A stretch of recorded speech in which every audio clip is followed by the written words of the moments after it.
Estamos estudando o Evangelho de Marcos aqui na comunidade. Hoje é a 11ª mensagem deste livro.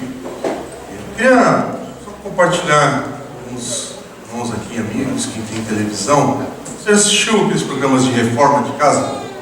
Eu gosto, eu sou suspeito porque eu sou vidrado. Eu amo ficar vendo eles, que chamam irmãos, obra, só sabe, um que é âmbito, Christian, né? E é Uber, bonita cidade, né? Ainda estive lá em fevereiro, é bonito mesmo. O negócio é caríssimo, mas é bonito. O pessoal tem bom gosto nas coisas, é muito legal ver a facilidade que eles têm em reformar a parede, mas dá trabalho. Eu não sei se você já passou por alguma reforma na sua casa recentemente. Eu passei um ano antes da Esther nascer, 2 anos atrás. E gente, passar por reforma morando é o caos. Isso aqui foi uma reforma bem, a gente pontuou, era reformar a cozinha, a área de serviço, pintar o apartamento que precisava pintar, já fazia anos que a gente tinha pintado só quando casamos e entramos nele. Mas que tortura. A Laura, 3 para 4 anos, se não me engano, e durou aquilo que estava programado para durar 10 dias, durou um mês. Porque a gente aconteceu um negócio que só aconteceu com a gente, sei que nunca aconteceu com ninguém aqui. Tivemos problema com pedreiros lá na obra, na sequência, que mudar mais de uma vez. E aí você entende um princípio de obras, né, que é muito mais fácil você construir do zero, e é mais fácil mesmo do que reformar. É mais fácil você fazer a obra antes de mudar, com certeza, principalmente se o seu apartamento é novo, então dá aquele tapa, quebra a parede, mas antes de estar morando, antes de iniciar um novo ciclo de vida. E você sabia que tem um texto que dá para aplicar pegando essa lógica, essa ideia com a nossa vida espiritual? Paulo diz em 2 Coríntios 5:17, ele fala assim: portanto, se alguém está em Cristo, é nova criação, as coisas antigas já passaram, eis que surgiram coisas novas. Sabe o que está implícito aqui, nesse texto? É que Jesus não veio para reformar a nossa vida. Olha que a gente está no ano de 500 anos da reforma protestante. Eu podia pegar um gancho sobre isso para enfatizar a reforma.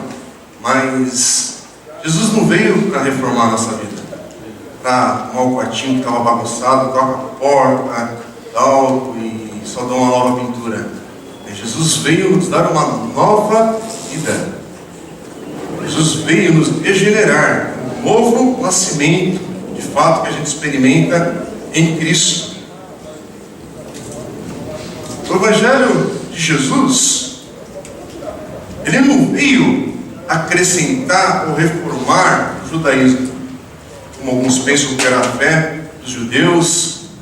Aliás, a gente fala isso, mas é mais complexo, mas só para entender nos dias de hoje. A gente olha para o judaísmo e pensa que Jesus veio reformar a fé do povo judeu, de Israel.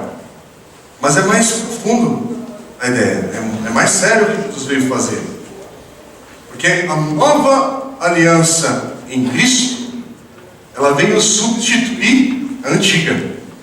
Não foi só agora novos artigos, novos pontos que nós estamos discutindo. Jesus veio fazer uma nova aliança. E hoje a mensagem, irmãos, isso que dá a pregar o Evangelho, o livro da Bíblia seguido. Porque se eu pudesse evitar o assunto que eu vou entrar aqui hoje, eu evitaria, com certeza. Eu pregaria sobre ter uma fé empolgante no Senhor e vamos regozijar no Senhor, cânticos de vitória e não sei o que, tal, e vamos para casa todo mundo feliz. Mas quando o texto decide aparecer no nosso caminho, a gente tem que pregá-lo, não pode evitá-lo, ele obriga a gente a tratar de uma questão muito atual no meio evangélico brasileiro. E se você vem desse tipo de grupo, ou pensa assim, por favor, quero falar com respeito, mas apresentar aquilo que a Bíblia fala sobre a questão de judaizar o cristianismo. Porque hoje nós estamos vendo uma distorção nas igrejas evangélicas, principalmente por causa da mídia, e você acaba vendo isso em todo lugar, de querer trazer elementos da fé judaica no meio do culto evangélico, cristão, no meio da igreja de hoje. Quer dizer, a pessoa quer que você siga Cristo, nasça de novo, dentro da proposta da igreja de pregar o evangelho, você receber Jesus como Senhor e Salvador da tua vida, mas agora você tem que começar a aprender coisas de Israel. Agora você tem que começar a aprender coisas de cânticos israelenses, de dança, não sei do que, simbologia, de castiçais disso. Eu até esqueço o nome de propósito, porque eu não lembro mesmo, não tenho paciência para guardar, mas aquele negócio lá do... como é que chama? Sabe o que é? No meio do louvor, a pessoa está cantando aqui a canção, nossa Deus, agora eu tinha uma música bem antiga, né? Só alguns irmãos aqui vão entrar no espírito, né?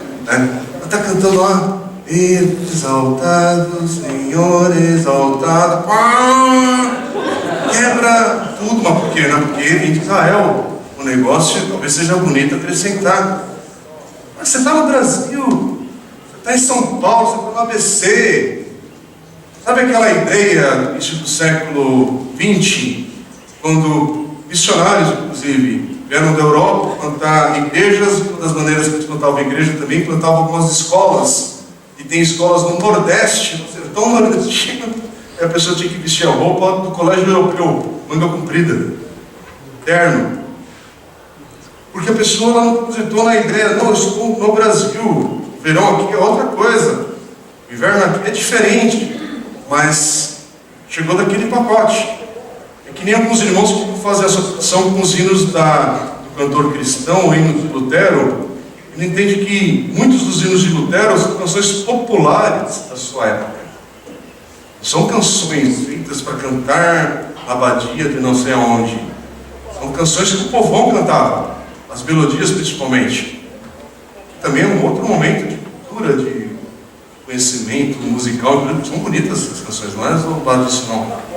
Mas aí ele entende que, peraí, aí você pensa que hoje a música de adoração continua sendo só aquela forma, do órgão de tubo até o teto, tal, e pode ser lindo, pode ser feito de uma maneira muito legal e eu aprecio. Eu gosto, apesar de gostar de outros tipos de som também, mas é bonito, não é? Eu frequentei inclusive uma igreja na Inglaterra, anglicana, pastor John Stott, né, porque eu estava no seminário, e lá é uma dessas igrejas tradicionais que tem um teto lindo, toda uma simbologia externa, feita de muito bom gosto, de muita tradição, de um prédio histórico no centro da cidade, de mais de 100 anos que tem um prédio, e tem aqueles órgãos maravilhosos, uma orquestra linda, uma liturgia de culto totalmente diferente da nossa, mas bonito, dá para apreciar, mas não é imposto. É isso em cima de, enfim. E aí, puxando para essa questão judaizante de hoje, é impressionante como algumas igrejas lá do nosso local, né, igrejas cristãs, estão adotando algumas coisas sem discernimento. Sem discernimento. Que estão acrescentando a mensagem de Jesus, rituais, práticas que tem nada a ver. Tem nada a ver com aquilo que Jesus já fez por cada um de nós. Estão misturando, é como se Jesus tivesse vindo reformar a fé judaica, o judaísmo. Mas Jesus não veio reformar o judaísmo. Jesus veio trazer, concluir de fato a nova aliança que nós temos nele. Porque o que está sendo apresentado às vezes é que existe um caminho judaico e um caminho cristão para Deus. Tem pessoas, inclusive, talvez aqui no nosso meio, e aí é só uma conversa, não precisa se manifestar, só para esclarecer mesmo. Tem pessoas que elas leem talvez a própria Bíblia, ou leem livros e comentários, aí depende do autor, do escritor, sobre alguns assuntos de Velho e Novo Testamento e da história de Israel. E tem pessoas que têm uma interpretação literal e pensam que as suas alegam que a aliança de Deus com Israel, por meio de Abraão, é para sempre, no contexto de que todo judeu vai ser salvo, só porque nasceu judeu. Esquece que Jesus deixa claro aqui, ele rompe com isso. Cristo que salva. É muito sério isso. Cristo que salva. Porque se não for a fé de salvação em Jesus Cristo, necessária para todos nós, você está indo para um outro caminho. E esse texto que nós estamos lendo, Jesus está falando que algo está sendo substituído neste momento com a presença dele. Eu sei que essa conversa pode ir longe por outros caminhos, mas a questão é que esse texto que nós lemos hoje, como o Mário nos ajudou com a leitura, lida justamente com esse erro e essa dificuldade entre, no caso aqui, os judeus, a fé deles, e a fé em Cristo agora, o cristianismo que está surgindo na pessoa de Jesus. E quando a gente fala isso, não é tão literal, assim, o cristianismo dá outro caminho de explicação que nós não temos tempo hoje. Mas a questão que esse texto de Jesus está deixando claro, que há uma ruptura, há uma descontinuidade entre a fé dos judeus até aquele momento e agora com a presença dele, é um outro caminho.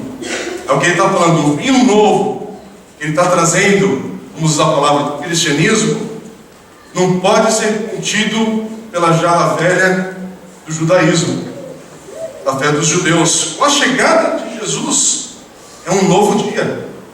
A chegada de Jesus é uma nova história. Tudo está mudando com a chegada de Jesus. É radical. Jesus está quebrando uma maneira de pensar religião, relacionamento com Deus, fé. E esse texto, para quem está acompanhando desde o início dos estudos em Marcos, e estão gravados, se alguém tiver interesse de ver ou rever, ou enfim, tem os estudos dos pequenos grupos também, se você quiser rever um princípio que a gente está compartilhando. Mas esta aqui, esse momento agora que nós estamos lendo hoje, é a terceira de 5 controvérsias que Jesus tem com os líderes religiosos de Israel. Essas controvérsias estão registradas desde o início do capítulo 2, versículo 1, e vai até capítulo 3, versículo 6, mais ou menos. Mais para frente, nós vamos ter outras 5 controvérsias que a gente vai focar em cada uma delas também. No início do capítulo 2, se você estiver com a sua Bíblia aberta, o texto não vai estar aí no PowerPoint, mas no início do capítulo 2, dos versículos 1 a 12, que foi tema de uma das mensagens recentes, a pergunta, a controvérsia ali era: quem que pode perdoar pecados a não ser Deus? Logo em seguida, dos versículos 13 a 17, que inclusive foi semana passada, a pergunta que está central no texto era: por que ele, Jesus, come com coletores de impostos e pecadores? Por quê? E Jesus respondeu essas perguntas, inclusive a de hoje, com autoridade. Ele não negou se posicionar, ele falou. Só que, presta atenção no que está acontecendo no contexto desse texto. Os escribas e fariseus que estão aí descritos, você percebe que eles perderam a alegria do reino de Deus? Você não percebe na leitura desse capítulo, talvez você não leu o capítulo todo, mas para quem conseguiu fazer a leitura e está acompanhando esses estudos, você percebe que esses religiosos, esses líderes de Israel, eles não conseguiram se alegrar. Olha a cena, gente. É muito sério isso. Não conseguiu se alegrar ao ver um paralítico ser curado. É muito sério. Não conseguiu se alegrar ao ver pecadores sendo salvos. Está acontecendo algo especial e único, e essa turma religiosa não consegue se alegrar. E aí no capítulo 3, no versículo 6, a gente vai estudar isso daqui a alguns domingos. Aliás, vamos estudar isso provavelmente só em outubro, porque esse mês especial de missões aqui em setembro. Então vamos dar uma pausa agora na leitura dos estudos de Marcos. Mas no capítulo 3, versículo 6, esses líderes religiosos de Israel, o versículo 6 diz assim, que eles estavam conspirando com os herodianos contra Jesus, sobre como poderiam matá-lo. É sério. Não é apenas desqualificá-lo. Não é apenas tirar Jesus de cena, tipo assim, vamos humilhá-lo nessa situação aí. Não, não. Matá-lo, porque a coisa aqui ficou séria demais. E aqui no texto de hoje, a controvérsia, a questão é o jejum. Novamente, na opinião desses líderes religiosos, a opinião deles, o que está implícito aqui é que Jesus não está fazendo, não está agindo corretamente com a sua conduta. Agora, de novo, por que Jesus continua a incomodar essa gente? E o texto fala que os discípulos de João e os discípulos dos fariseus jejuavam, ou jejum com frequência naquele momento. E os discípulos de João estavam jejuando, possivelmente antecipando a chegada do Messias, e os fariseus jejuavam porque os fariseus eles obedeciam rigorosamente todos os rituais prescritos no Velho Testamento, principalmente a lei de Moisés. Eles levavam o pé da letra das coisas. E as pessoas, nesse texto, nesse momento que a gente está lendo no capítulo 2, elas estavam observando aquele momento da refeição na casa de Levi, que foi a mensagem de domingo passado. O que elas estão vendo ali, elas não gostam do que está acontecendo, elas não gostam daquilo que elas estão vendo, porque elas estão vendo Jesus sentado à mesa com coletores de impostos, que é uma aberração para quem é judeu e com pecadores. E aí elas se aproximam de Jesus. Não é bem uma pergunta, é uma acusação. Versículo 18, que nós lemos hoje, está dizendo isso. Dani, se você puder deixar o texto na tela, eu te agradeço. Eu não estou olhando, mas eu estou pontuando. Olha o versículo 18, diz assim: por que os discípulos de João, é pergunta para Jesus, por que os discípulos de João e dos fariseus jejuam, mas os teus não? Sabe o que eles estão perguntando aqui? É mais ou menos o seguinte: olha, Jesus, se você é tão espiritual assim, por que você não faz com que os seus seguidores vivam de acordo com o nosso alto padrão espiritual? Por que você não segue o nosso exemplo de homens espirituais que nós somos? Só como ilustração, se aprofundar essa questão, no Novo Testamento, ou na Bíblia, fala de um dia de jejum. Esse dia de jejum, que é o dia da expiação, era ou é o único jejum anual mencionado no Novo Testamento. Está em Atos capítulo 27, versículo 9. Eu não vou ler, quem tiver interesse em anotar ou prestar atenção, tudo bem. Em Atos 27, 9, menciona sobre o jejum anual que os judeus celebravam. Na verdade, era o único jejum obrigado para todo Israel no Velho Testamento. Existiam outras formas de jejum que se tornavam quase que obrigatórias, mas explícito nas escrituras do Velho Testamento existia um. Existiam outros tipos de jejum por diversas razões. Algumas maneiras de jejuar é a questão de se humilhar na presença de Deus, de buscar o Senhor com arrependimento, de se preparar para estar diante do Senhor. Então o sacerdote ou outras pessoas jejuavam para estar na presença de Deus, mas nenhum era uma obrigação, apesar que acabava se tornando uma, quase. Em Zacarias, capítulo 8, versículo 19 do Velho Testamento, um dos últimos livros do Velho Testamento, diz que depois do exílio, 4 outros jejuns anuais foram observados por Israel. E ali, capítulo 8 de Zacarias, vai mencionar sobre isso. Mesmo assim, os profetas advertiram sobre a questão do jejum. E os profetas advertiram sobre a questão que sem um coração arrependido, sem uma vida correta diante do Senhor, era em vão jejuar. Porque muitos acreditavam no quê? Na rigorosidade do jejum. Olha, eu vou jejuar e essa vai ser a maneira certa de ter o favor de Deus, ter o agir de Deus na minha vida, na minha história. E olha o que diz um texto de Isaías, capítulo 58, versículo 3 a 6, diz assim: por que jejuamos? Dizem, e não viste? Por que nos humilhamos e não reparaste? Contudo, no dia do seu jejum, vocês fazem o que é do agrado de vocês e exploram os seus empregados. Seu jejum termina em discussão e rixa, em brigas e socos brutais. Imagina a cena. É o que Isaías está falando. Vocês não podem jejuar como fazem hoje e esperar que a sua voz seja ouvida no alto. Será esse o jejum que escolhi? Que apenas um dia o homem se humilhe, incline a cabeça, o junco e se deite sobre o pano de saco e cinzas? É isso que vocês chamam jejum? Um dia aceitável ao Senhor? O jejum que desejam não é esse. Soltar as correntes da injustiça, o jejum que desejo não é esse, soltar as correntes da injustiça, desatar as cordas do jugo, pôr em liberdade os oprimidos e romper todo jugo. Isaías falando aqui as palavras do Senhor para o povo.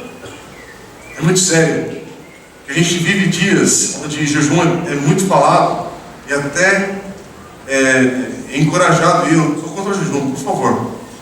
Não isso, mas não pense em jejum como algo que se você vai manipular a vontade de Deus a seu favor. Tire isso da sua cabeça. A questão do jejum é muito mais séria do que isso. Presta atenção, porque nos evangelhos, os autores dos evangelhos mostram Jesus jejuando, e o momento que mostra sobre isso é um momento terrível, o momento da sua tentação. Nós inclusive já citamos aqui sobre isso. E os 40 dias de jejum no início do seu ministério público, Jesus, tem uma questão ali, que é um remanescente talvez do que a gente vê prefigurado no jejum de Moisés, que Moisés vai jejuar por 40 dias também, em Êxodo capítulo 34, e depois o profeta Elias, em 1 Reis capítulo 19, que também vai jejuar. É interessante porque essas coisas não são à toa, quando acontecem no Velho Testamento, com referência a Jesus. E, ao ler o Evangelho de Marcos, inclusive, e os demais Evangelhos, Jesus deixa claro que ele não se opõe ao jejum, que ele vai praticar o jejum. E ele, na verdade, inclusive nesse texto que a gente está lendo, Jesus vai reconhecer que os seus discípulos vão precisar jejuar, que eles iriam jejuar. Basta se observar o texto que nós estamos lendo hoje, de novo, versículos 19 e 20. Veja como Jesus responde. Jesus se coloca ali nessa história. Ele é o noivo dessa história. Os seus discípulos são os convidados. E o versículo 19 e 20 diz assim: Jesus respondeu: como podem os convidados do noivo jejuar enquanto este está com eles? Não podem, enquanto o tem consigo. Mas virão dias quando o noivo lhes será tirado, e nesse tempo jejuarão. Jesus sabe que vai ter dias de necessidade de jejuar. O que Jesus está dizendo aqui, está implícito na sua fala, é que o jejum, neste momento, onde ele está presente, é inapropriado jejuar. Ele está fisicamente com os discípulos, ele está ali presente. A sua presença com os discípulos não é momento de jejum, é um momento de alegria, é um momento de celebrar, é um momento de festa, não é momento de tristeza, não é momento ainda de lamentação. Em outras palavras, se relacionar com Jesus para valer, estar na intimidade com Jesus, não é algo do momento chato da vida, mas é uma celebração. Estar conectado com Cristo é um banquete de alegria, de um coração satisfeito, é um momento de bênção. Estar com Jesus. Então, o cristão, no momento que está com Cristo, não é um momento de ficar se lamentando, é tempo de celebrar. Mas, esse mas é muito sério. Haverá um momento que é para jejuar. Vai ser o momento que o noivo vai ser tirado no meio dos seus discípulos. Essa aqui, no Evangelho de Marcos, é a primeira alusão que Jesus faz de sua morte. E é um momento que está falando: olha, ter um momento que a alegria vai ser trocada por tristeza. Vai ter um momento que a celebração vai ser trocada por dias de lamento. E essa imagem que passa, é uma imagem forte, é surpreendente. O que você pensa de festa de casamento com os noivos? Normalmente, somos os convidados que vão embora. Noivo e noivo ficam lá celebrando até o final, até o último ir embora mesmo. E assim é a festa, assim é a celebração. Agora aqui, Jesus está falando, ele passa a ideia de que o noivo é retirado da celebração à força, abruptamente. O noivo, imagina a cena, você está numa festa de casamento e o noivo é tirado à força da sua festa. É forte o que Jesus está falando. E o que Marcos está querendo dizer aqui, relatando isso, citando essa história de Jesus, é para cada um de nós, para a gente prestar atenção. Porque vai ter dias, inclusive isso funciona para nós aqui hoje, vai ter dias que parece que Jesus vai estar longe de nós. Vai ter dias que parece que Jesus está distante, que o noivo parece que foi retirado da celebração.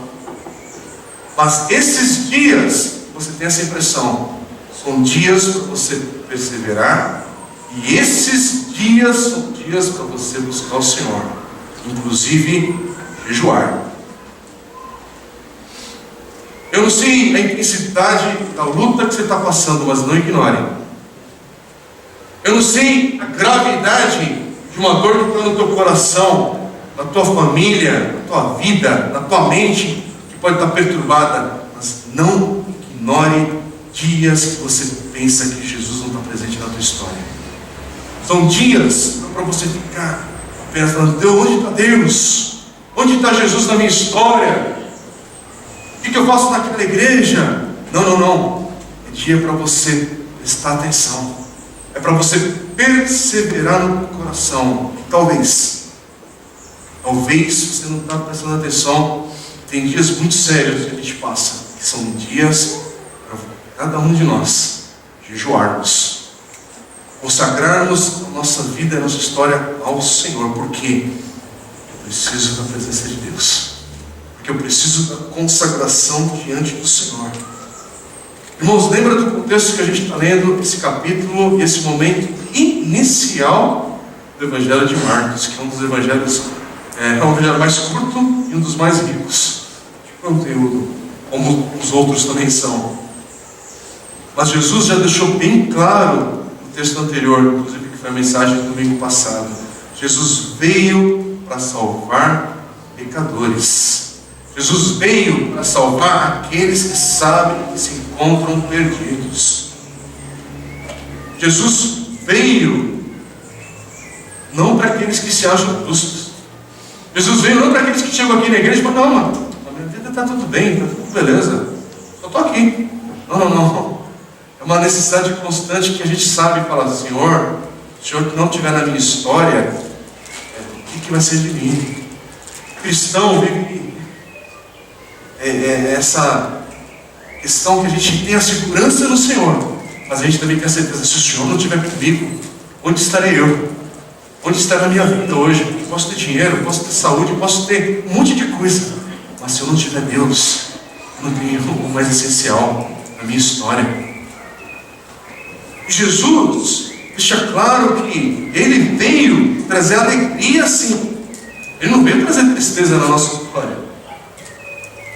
Mas a questão é que muitas vezes a tristeza vai nos alcançar. Muitas vezes a impressão da sua ausência parece que vai estar bem diante de nós. Tem dias que nós precisamos clamar e colocar na nossa vida uma situação tão forte, tão séria, que nós precisamos jejuar. Vai parecer que o noivo foi tirado da nossa história, da nossa festa, da nossa celebração. Mas eu tive encontro com Jesus tão lindo, tão forte, tão impactante o meu testemunho. Mas fica firme, celebre essa história, celebre essa experiência. Mas na vida, a vida é dinâmica, gente. A vida ela não é estática. Tem momentos que vai parecer que o noivo foi tirado da festa do teu coração. E esses dias, para você perseverar, não é para negar a dificuldade e a dor que está dentro de você, mas tem dias que a dor é tão intensa que eu preciso me consagrar diante do Senhor, eu preciso jejuar. Gente, lendo esse texto, eu não sei se você percebe uma distorção que surge aqui nas perguntas. Tem uma distorção aqui naquilo que está sendo perguntado. Porque se é para a gente ter uma pergunta hoje, que é para surgir com esse texto, não é, a pergunta aqui não é por que os discípulos de Jesus não jejuam. A pergunta é outra. A pergunta deveria ser: por que os fariseus não festejam e celebram a presença do Messias? Dá para perceber que a pergunta está errada. A pergunta, peraí gente, a pergunta não é por que os meus discípulos, Jesus falando, não jejuam. A pergunta aqui é por que vocês não celebram a minha presença. É que hoje, aquilo que eu comecei a fazer, paralítico está andando, pecador está sendo salvo, você não se alegra? Desculpa gente, mas isso se aplica a nós também, no contexto de vida em comunidade. Gente está sendo salva, gente está sendo acrescentada, que estava perdida e está encontrando um novo rumo ao Senhor. Mas você está perguntando: cadê Deus? No meio da tua igreja local, da tua vida comunitária. Porque a vida em Cristo, eu tenho batido nessa tecla aqui na igreja com frequência, não é só a minha história, não é só a minha vida, não é só o meu problema, mas é ver aquilo que Deus está fazendo nas diversas histórias do nosso meio. Por isso que a igreja tem algo que é santo e único. Irmãos, a gente teve aqui nessa semana, inclusive nós vamos orar no final, tivemos mais uma criança na nossa igreja, com uma situação de quadro aí bem grave, que passou por uma meningite aí no hospital. E graças a Deus teve alta ontem, filho da Elisângela e do Ricardo, e agora está em casa, está se recuperando, está tudo certo. Mas um dia, fala: uau, poxa, acabamos de celebrar que a Juju teve alta no hospital, também deu um susto aí na vida do Tiago e da Fernanda, tudo, e a gente celebrou. Aí outra, peraí gente, pra onde que eu olho? É a vida, gente, a vida é assim, não para você ficar nem amargo, nem cético, e nem a hiena da Hanna-Barbera: ó, Deus do céu, é assim mesmo, sou Jesus, mas por que eu vou me alegrar se logo logo chego a Margedon, logo tem não sei o quê? Não é isso. O olhar de quem anda com Jesus não é assim, mas a vida é assim. Domingo passado tivemos uma linda experiência com a igreja, um momento que muitas pessoas colocaram suas vidas reconhecendo Cristo como Senhor e Salvador. E hoje é um outro dia. Hoje é um outro momento. Hoje não sei quais são as notícias dessa semana que chegaram ao teu coração, mas a questão que é permanente é isso: por que você vai deixar a dor e a tristeza tomar o teu coração quando Jesus continua sendo o Senhor e Salvador da tua história e continua a salvar os perdidos ainda hoje? Porque quem está em Cristo olha para a sua própria vida e para a sua história de uma outra perspectiva, de um outro ângulo, que não é um momento, é aquilo que é eterno, que está sendo plantado agora, a partir das nossas histórias. Porque o momento que você tirar a eternidade do seu foco, você vai perceber: cadê o noivo? Cadê a festa? Cadê a celebração? E você não está percebendo que talvez hoje o que você está passando é um dia de perseverar, e um dia de tão sério que você precisa de consagração, você precisa do jejum na tua vida e na tua história. De novo, não o jejum como uma ferramenta de opa, agora eu vou fazer 40 dias de jejum e oração e finalmente as coisas vão dar certo. Não.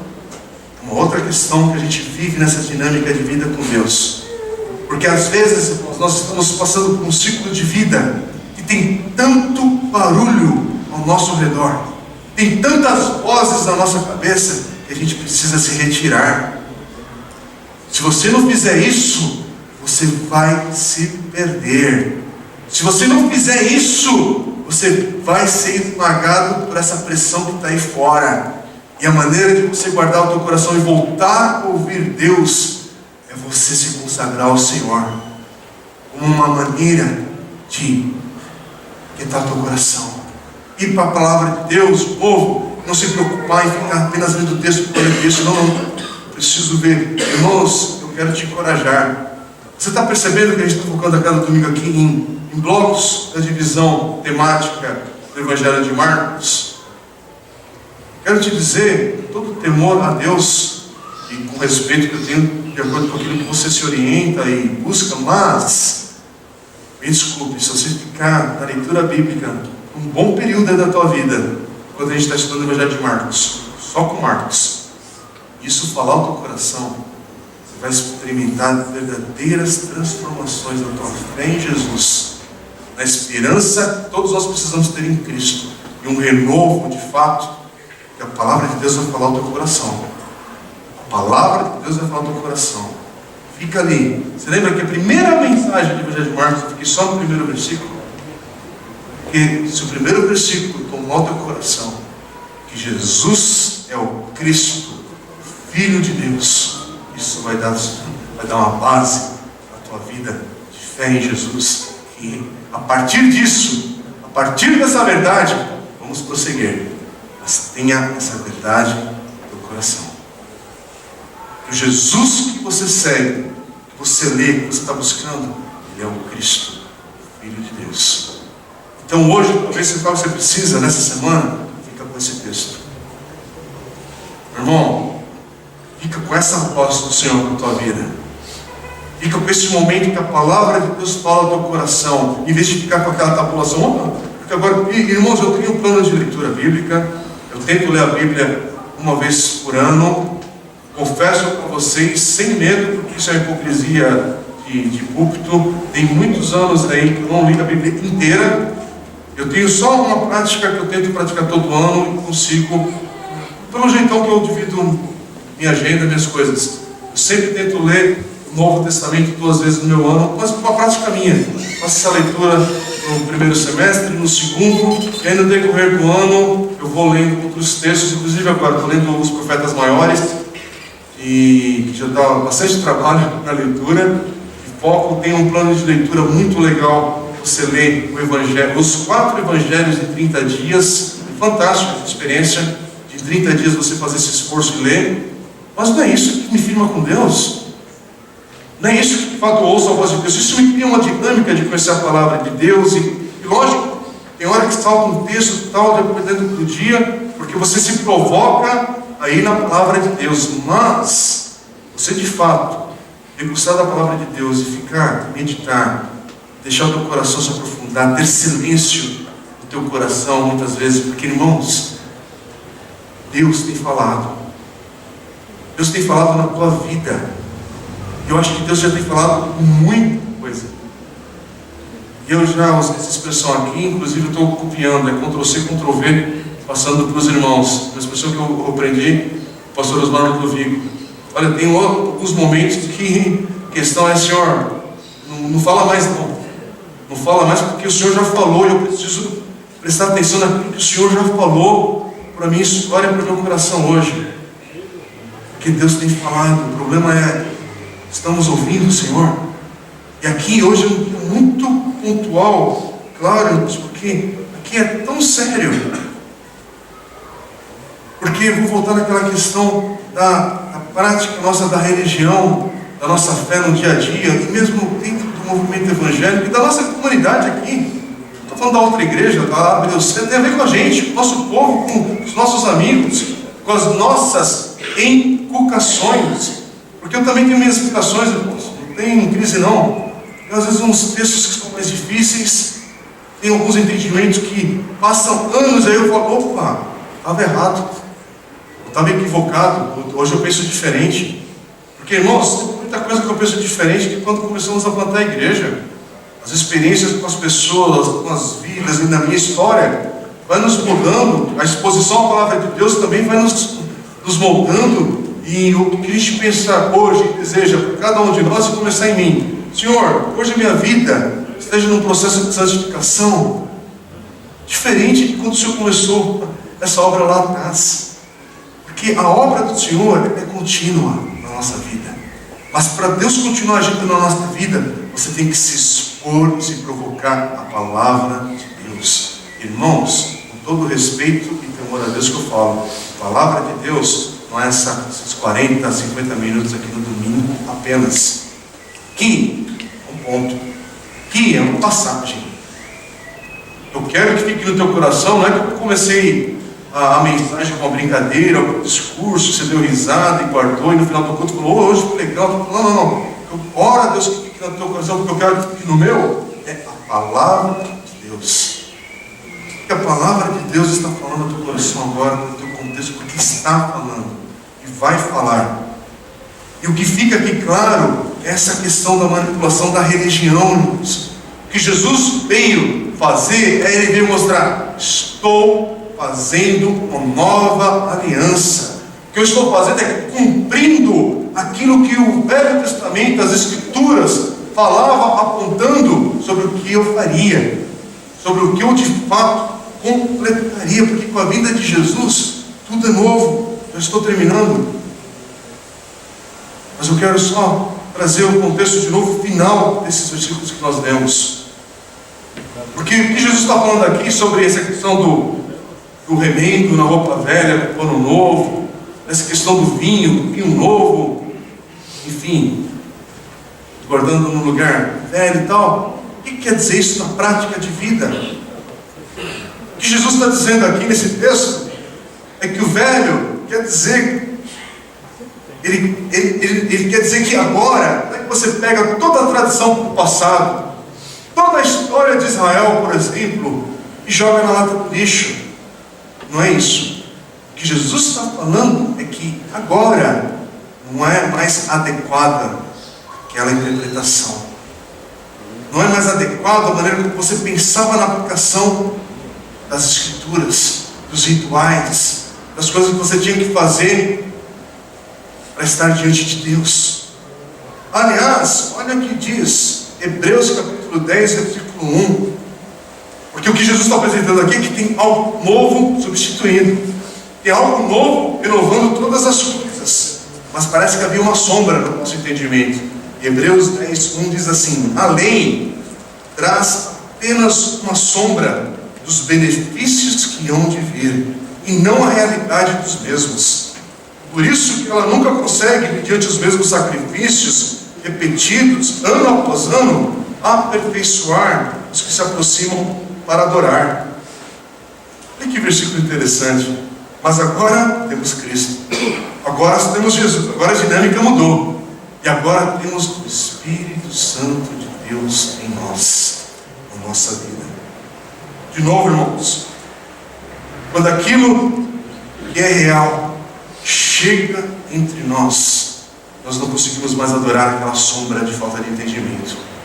É por isso que eu repudio mesmo quando pessoas querem judaizar a fé em Cristo Jesus hoje, trazendo uma sombra do passado para aquilo que Cristo fez novo. Não! Por favor, não! Jesus trouxe uma nova aliança, uma nova forma de nos aproximarmos de Deus, e por causa dele e do seu sacrifício, e porque ele ressuscitou, nós somos justificados, nós entramos na presença de Deus, nós temos o Espírito de Deus. De novo, a questão desse texto aqui não é se os fariseus irão acrescentar. Presta atenção, a questão aqui não é se os fariseus vão acrescentar o ensino de Jesus à sua lista de tradições e rituais, como se fosse um remendo de pano novo de roupa velha.